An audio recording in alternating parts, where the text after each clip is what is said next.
I think pet grief is unique just because of how intertwined they are in our daily lives. Your humans aren't following you into the bathroom for the most part, but your dog or your cat is. That's something you'll miss when they pass. They just are so integrated into our daily life, into our homes, in a way that most people aren't, especially if they don't live with us, and just the fact that there are little shadows. I think the loss of that can be really overwhelming and something people aren't prepared for.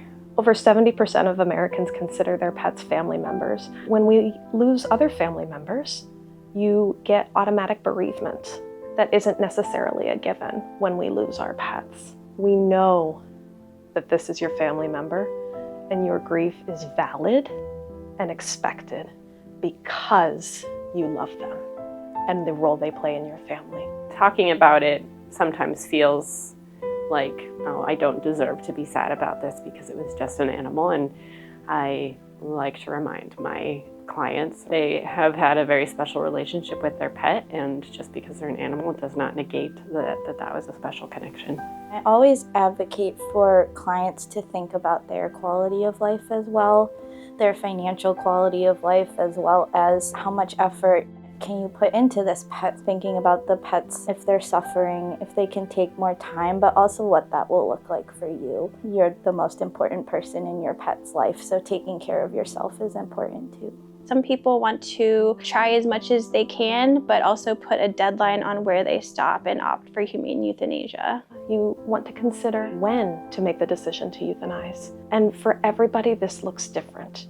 Only you, as your pet's beloved parent, know when their quality of life is not the best it can be anymore. There are tools out there to help you. Your veterinarian is there to help you. Some pet parents want to make sure that they make the decision before the pet significantly declines. Others may want to wait until the signs are really clear, considering where you want to have the euthanasia done. There's at-home euthanasia services. There's euthanasia at your primary veterinarian. At MedVet, this is a service we provide at any point in time through our ER as well. You also want to consider who you want present, and if you want to be present for your pet's euthanasia. Make sure you walk through with your veterinarian what the euthanasia process looks like and how it happens so that you can be fully prepared, and walk through the options of what it means to be there during the euthanasia process or not. Euthanasia is as personal and important as your relationship with your pet.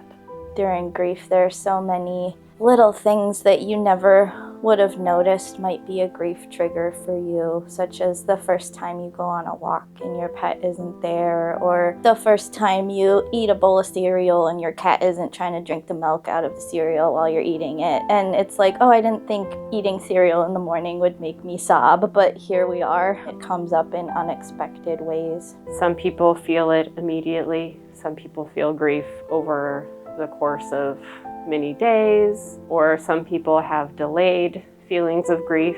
If we're thinking about the 5 stages of grief, that this is a linear process, that's not necessarily true. Grieving is going to look different for everyone. What I did with my first dog who passed away, I found a small box and I put some of her favorite things in there, and it sits next to her box of remains that has her nameplate on it. A lot of people sometimes, if they have land, they will bury them out on that land. Some people I know like to put their ashes into a necklace that they can wear with them, just so that their pet always feels close to them. There was one individual who I worked with. She took several pictures of her dog, and then throughout her grieving process, she would just pick up a paintbrush and start painting. Some people choose to contribute in other ways to continue the life and the name of their pet, donating in their pet's name to an organization, or building a bench near a river, or volunteering at a humane society or another organization that serves animals. Your love